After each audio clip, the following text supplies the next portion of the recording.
Hi everyone, we welcome today Rael Demby, the CEO of Scoin Trading. The group consists of companies like the Scoin Shop retail outlets, Safegold, Gold for Life, and the South African Gold Coin Exchange. The group is over 50 years old and is the largest importer and retailer of modern international numismatics, cutting-edge modern gold coinage. They made the market for numismatics collectible coins, proof Krugerrands, and even Nobel laureate medallion series. They also created a market in Nelson Mandela medallions in excess of 1 billion rand over the years.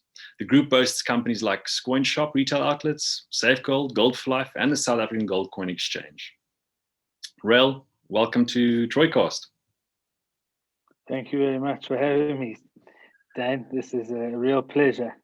Fantastic. Well, we're obviously both in the gold business, so it's fantastic having you on.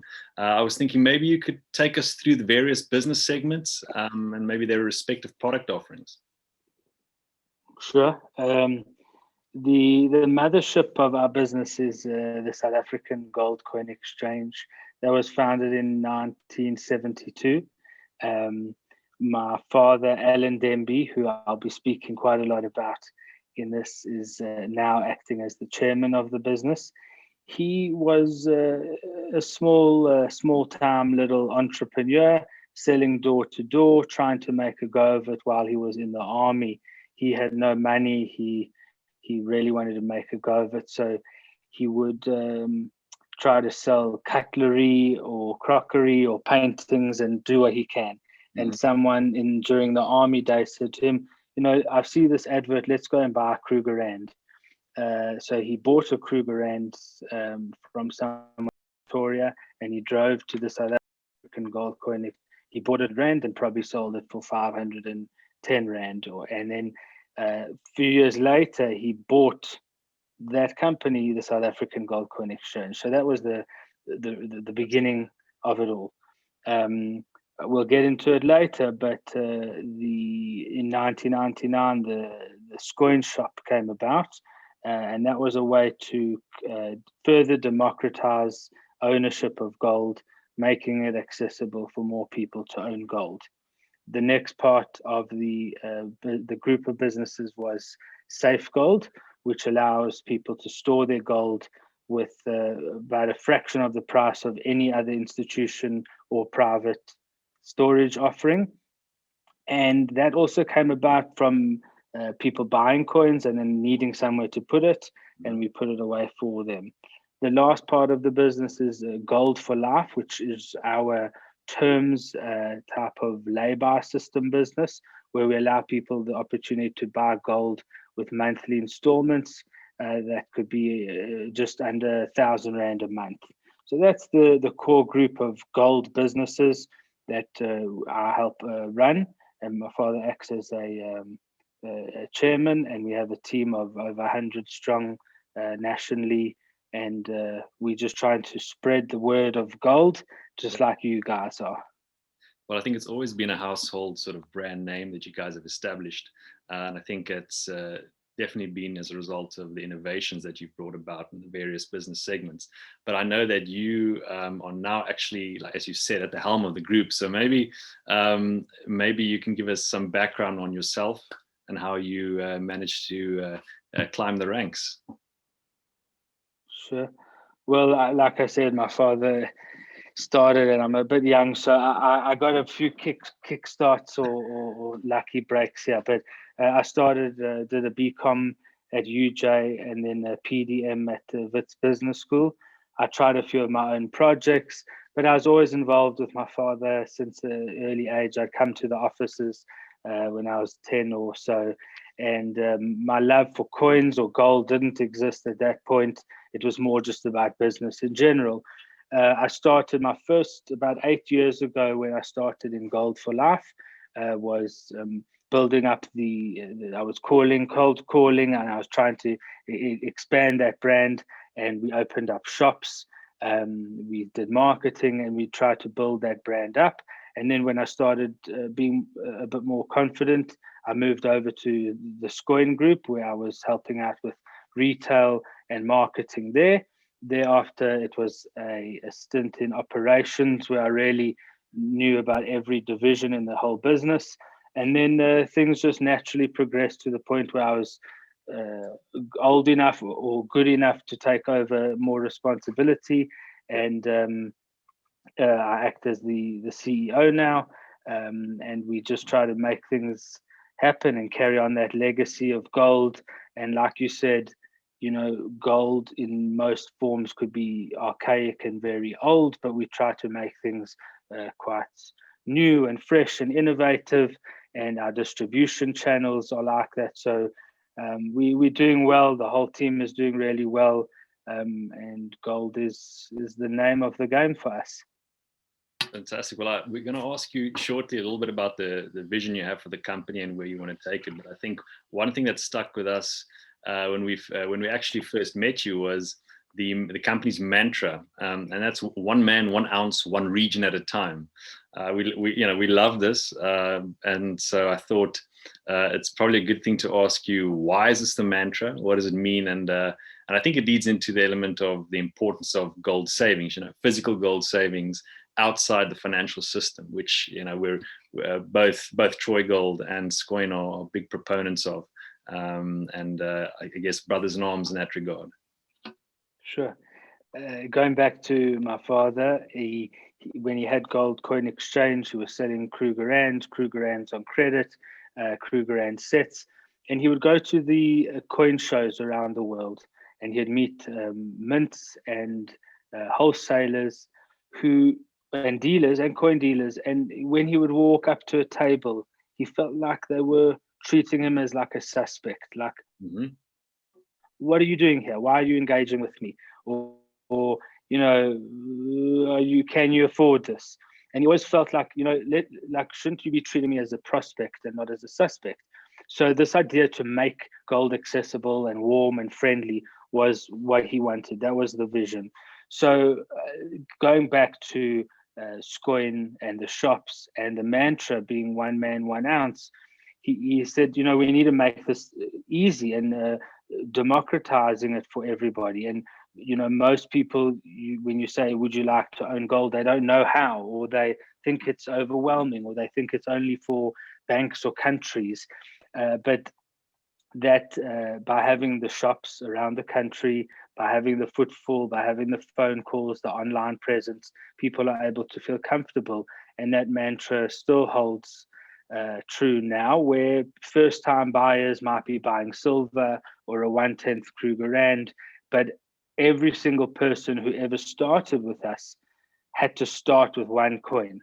Yes. And 1 ounce or 1/10 of an ounce. Yeah. And that's really what I'm so proud of to be a part of, and what my father started with absolutely nothing. And the people who accumulated and collected for a long time have been very successful. And by opening up to everybody, there have been some people who bought maybe 1 or 2 coins, and that was it. They never bought more or less, but they still had a piece of something valuable.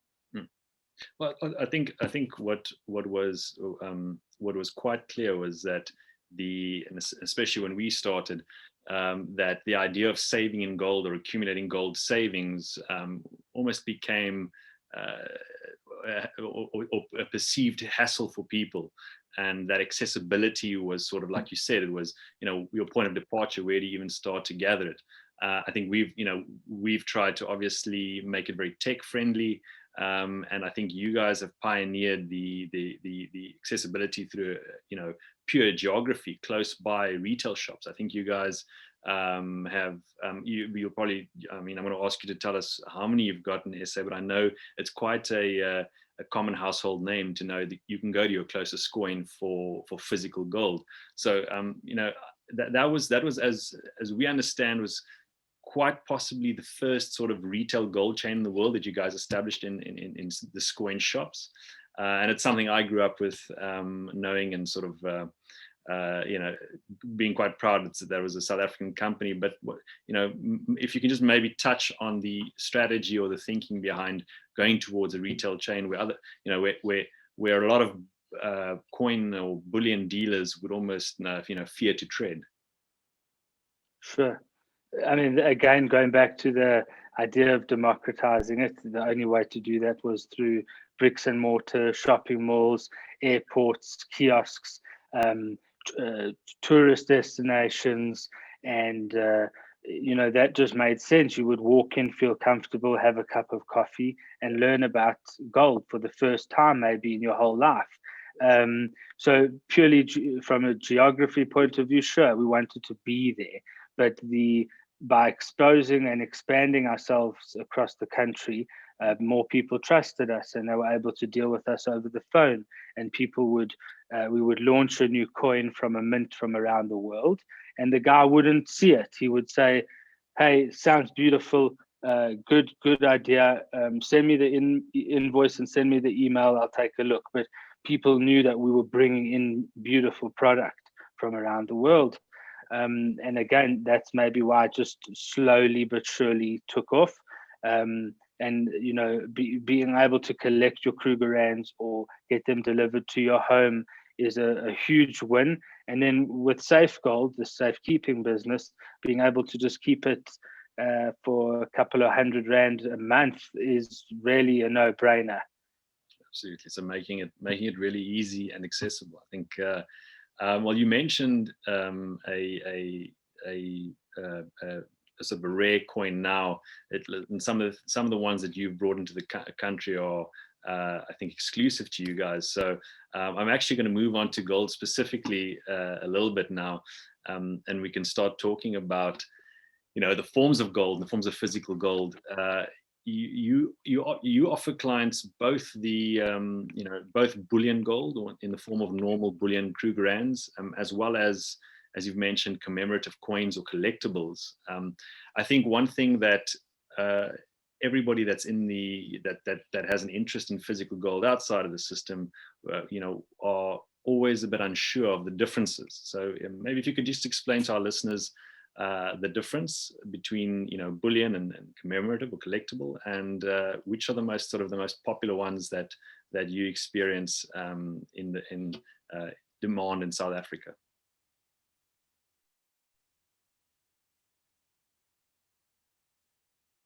Sure. So in 1967, the Krugerrand came out, which was the first real commercial way of owning gold at all. And it was obviously a South African product, and it was the trailblazer for the rest of the world. The Canadian Maple Leaf, the Austrian Philharmonic, the American Liberty, the Eagle, the Buffalo, and this Krugerrand stood as the closest thing to gold in its purest intrinsic form. So if somebody was to listen to the radio today and, gold is trading at this in dollars or in rands, it would be closely marked to that. There is a numismatic premium. That premium is set by the refinery and the creator or minter of that coin. Yes. And in particular, the Krugerrand has a premium on it already. And as you go up the sorry. And when you look at the Krugerrand, who is that creator or that mint that administers or subjects it to a minting premium? So the Rand refinery refines the gold and creates the blanks, and the South African Mint produces them. It's almost like a JV together, but it's a South African Reserve Bank offering now. And that premium is like a minting premium of 4.5-5% to dealers and to sort of wholesalers. And then there's like an accepted premium in the market of anywhere between maybe 7 and 10% on top of that, depending on demand, depending on how much is available at any given time. And as you go up the ladder in terms of numismatic premium, there's reasons behind that premium. For example, a proof Krugerrand is probably next on the layer, which would be a limited amount or limited edition version of that particular Krugerrand of that particular year that is minted in a different way, and it actually looks different. So bullion has a very matte-like finish, and proof has a very shiny finish. And if you ever you'll see the difference, and experts can feel the difference but a proof coin would represent something that's maybe more special, put in a box, put with the certificate. Then further up the ladder, you get modern numismatics, which are newly launched coins, medallions, and it's really art in a way. These are coins celebrating milestones, events, historical figures, musical legends, anything that these mints from around the world celebrate within their own countries. Yes. So behind me, I have the David Bowie coin that we launched a few months ago, and the Elton John coin that we launched a few months ago. These were coins created by the British Royal Mint. We've got the Mona Lisa coin from the Paris Mint. We've got Mandela coins, as you mentioned, Mandela medallions, and Nobel laureate coins from the Mint of Norway. So these are these exclusive arrangements we have, and we bring in these coins for serious collectors who understand the value, the long-term hold, and because they just might like the story of Elton John or anything funny like that. The South African Mint makes outstanding coins celebrating local achievements or the animals or the big five. And also there's circulation coins, which these mints make, but then there's these special gold coins, which are almost like their novelty, like celebration series of that circulation coin.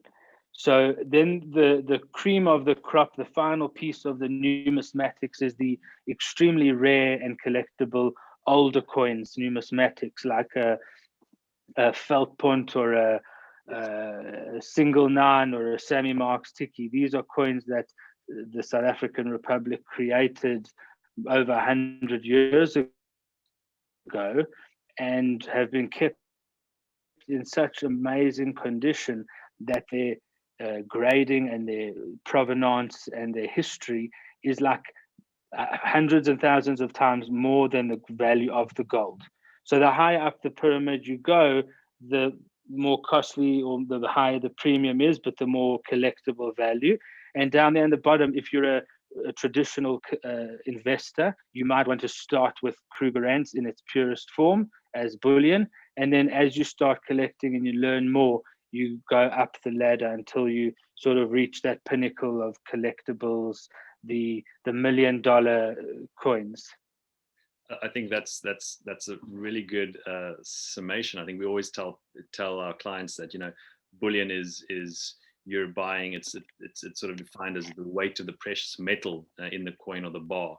And like you said, that's the bottom rung. That's as close as you come to buying the pure metal. And then numismatics and all that above that, there are other elements of scarcity and supply and demand, like you mentioned. I think they're different rungs, but it's really a fascinating industry. I think you mentioned premium, and we always say it's the premium above sort of the spot price of gold or the paper gold price. And I think that's the price that you see in news outlets everywhere. And one of the misnomers in the market is that you can buy physical gold at that spot price. And I think it's important for the listeners to understand that it's a benchmark price called the paper gold price, that it happens in,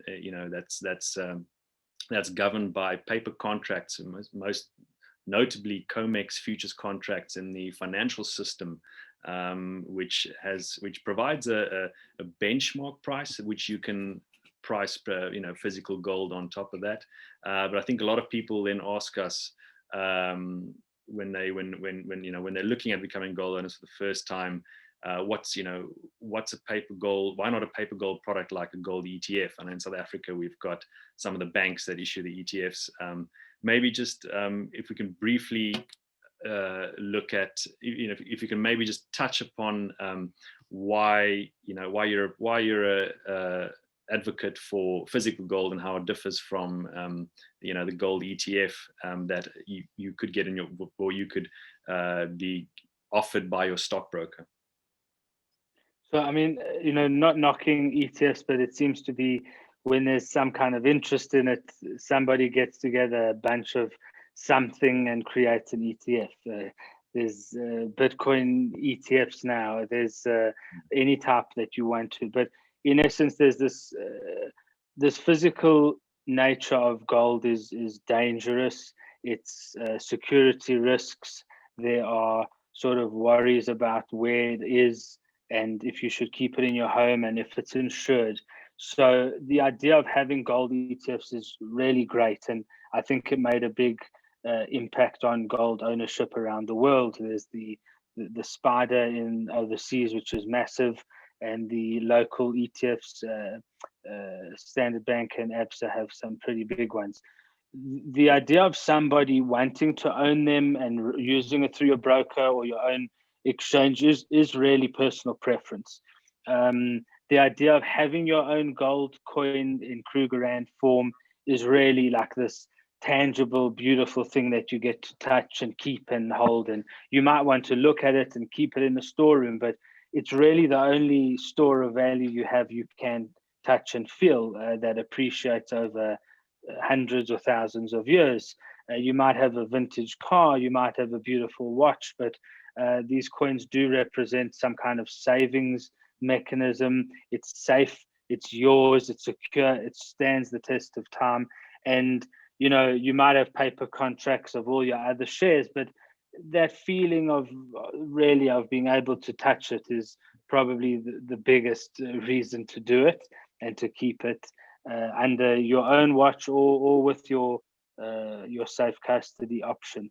Yeah, I think you touched upon it in terms of the physical and personal preference. We always say that there's no counterparty risk. It's the only asset in physical gold with no counterparty risk. There's nobody standing between you and ownership of actual gold, which is an element or whereas ETFs, they are good for preferences of trading at a low cost because they are paper contracts. But there is a trust or a financial institution between you and the ownership of gold. So very much different tools for different objectives. And I think the one, physical gold has always been more suited to the person that wants a sort of peace of mind and safety and no counterparty risk, that ultimate insurance against economic volatility or financial system volatility. So you have no risk of a counterparty defaulting. And I think whereas a lot of the financial engineering that you say has occurred has very much been a boon in terms of liquidity and trading potential. But there are risks. So, there are downsides associated with counterparty risk and when there's volatility. So it's very much, we always say it's very much there's that element of touching and feeling that real asset, and it's really quite something you can't explain to somebody until they feel it. But that peace of mind for physical, where it's purely my title. So I think for all vehicles that allow gold savings is the way to is important, the way to a prosperous sort of productive society. So a lot of people ask us, how much gold should people be owning? I don't know if you perhaps have a view on that and why. Well, we've tried our hand to say, maybe it's 10-15% of your net wealth or your investment opportunities should be in a safe haven like gold. Some would say it should be a bit less. We were recently quoted in saying that 10% was far too much. But looking back at the last 18 months or just really the COVID pandemic, I mean, you saw what happened to the entire global financial market, and gold went the other way, and it sort of stood the test of time. And if you have that, it created a barrier. If you had the gold, it created almost a perfect hedge against everything else that might have lost 20-30%. Yeah. We don't know. We don't know anything how much you should have. We wouldn't say you should only have gold, but you should have some. And then when it comes to how much of it should be in bullion and collectibles, we tend to say you should keep probably 60-70% into bullion. And as you become more confident and you come out, maybe you've got some free cash, you might try proof Krugerrands, and then you'll go into modern numismatics. If you're a first-time buyer, you really need to think about what you're doing, just like you would any other investment. But the best way to start is to just get in there, put your toes in. A 1/10 Krugerrand or 2,000 Rand into Troygold. That's how you just get going. And like I said at the beginning, we have people who have 20, 30 million Rand of gold in Safegold with us, and they all started with a single coin, one coin, a half ounce, a quarter ounce, and that's how you go. You accumulate over time. It doesn't just happen overnight. That's fantastic. Yeah, I think gold is very much and always has been a medium to long term sort of monetary asset in the money, and I think, or as you said, the safe haven asset against the loss in purchasing power when there is a fiat currency sort of more prevalent or mainstream. Just we don't want to hold you too long, but just two quick things. We've seen, okay, you mentioned COVID, and there's this avalanche of there's been this avalanche of unprecedented government spending and central bank liquidity being pumped into financial markets. So it's definitely become a question of a lot of pundits talking about the fragility of the economic system, and whether there will be a loss in the dollar of its global reserve currency status. And a lot of them have been, I think it's been a really hot topic, the idea of alternative monies or alternative stores of value. Gold, obviously, having the 6,000-year track record, we've seen a fantastic run and a strong bull market in gold in the last year or two. So I think I like the idea of you saying, and there have been many studies around how much gold to own, but the idea that everyone should own some. You should, like you said, put your toes in, get started, start getting comfortable with it, because that is the time-tested, market-derived store of value. But I think just briefly, if we think about alternative monies or alternative currencies to what we're used to in our lifetimes of the US dollar and the other fiats and the rands. What is your take on the resurgence of Bitcoin, cryptocurrencies, and actually just gold being a money or an alternative money, or these alternative monies? I mean, you guys are the anarchists in black t-shirts, and you understand. There are people out there who stack silver and gold under their pillows, and they don't believe in the monetary system, and they don't believe in the governments. And cryptocurrency, in every sense of it, is the anti-fiat currency that maybe is more accessible, or maybe it's cheaper. Maybe it's the new gold. But the idea that we don't want you to know what's going on is the new hot topic. And gold sits there in that, and it has other functions, and it has other utility that crypto can't provide. But cryptocurrencies is not going away. We have to embrace it and accept it. We, as sort of store of value guys like you and I, and people who would watch this, understand that gold has some level of track record, but that doesn't mean that it will be like this forever. Gold is limited, it is rare, but the way they create cryptocurrencies is that they also have a limited amount of it, and it's being protected and regulated by themselves. But the problem with gold is that it could be unregulated, or it could be regulated by governments, and there could be tracking in place there as well. So there are similarities between the two, but as gold bugs like us and gold bulls, we want to believe that it will still be there and it will serve its purpose. But we've embraced it. I mean, our business, Scoin Online, accepts cryptocurrencies. We've seen quite a big interest in it. Guys are cashing out. Maybe they've made a profit on something, and they're making a responsible decision to maybe take their capital back out and put it back into gold, and sort of hedge their positions, because at the moment cryptocurrencies do seem to be quite it's a bit of a gamble. It's a bit of a volatile place to be, and we don't know, but we know that it exists and it will be around. And I think we'd be naive to think that it can't replace things in this world, and it can't be the new currency. But gold still will serve its purpose as the master, the first anti-fiat, and the first real money out there. Fantastic. Yeah, I think. I hope that answered the question.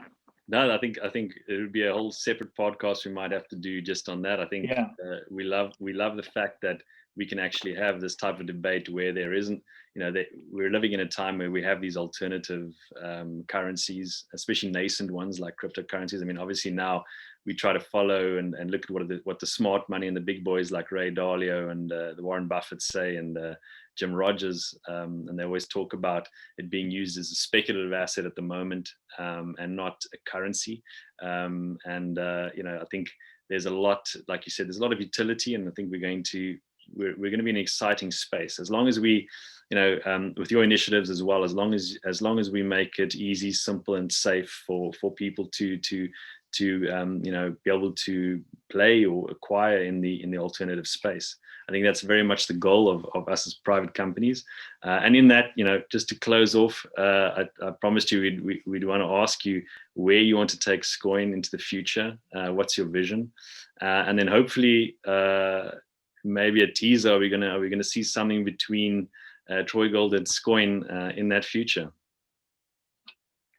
Don't know. It depends if you publish this out or not. I think we could do something nice together. We're trying to innovate. The mints from around the world are creating the most beautiful coins that celebrate their countries. The coins that are being made are using outstanding technology. What we can do and what you can do is make gold more accessible by creating other innovative ways to distribute them, whether that's online or through a shop or home delivery, whether people can use their gold as a source of utility, whether people can sell their gold but still secure it. There's so many opportunities that gold hasn't really done yet, and I think that both of us should meet up and do something together, or hopefully soon we can tell people more about some really cool innovations that a lot of Scoin clients will definitely want. I think a lot of Troy clients and modern thinkers and revolutionaries and anarchists might say, okay, let me have my own gold standard. Let me look after my own money, and let me back it up with some gold that I know exists and I know I can touch and feel. So maybe we should do something together, Dane. Fantastic. Well, I think so too. I think hopefully we can. We think there's definitely something to do. We're going to work hard to make that happen. I think. So innovation is the name of the game. I think for Scoin and likewise for Troygold, I think we'll take we haven't sent up any Falcon rockets yet made of gold, but I think we'll take our inspiration from a bit of some of the stuff that another South African is doing offshore. I think it just lastly, obviously get a hold of us. I know you guys have a scoinshop.com. If anybody wants to have a look, there's at scoinshop.com, if I'm not mistaken, to get hold of Scoin and the guys. They're on social media, I think Twitter, Facebook, Instagram, the usual. Yeah. Obviously all the shops are mentioned on your website, so you can walk in and chat to the guys. And then obviously for Troygold.app, and download our app on the Apple App Store or the Google Play Store. So, Rael, thank you so much for joining us. It's been fantastic. Thank you so much, and thanks for everyone who's listening. Let's spread the word of gold. Awesome. Thank you, Rael. Bye-bye. Cheers.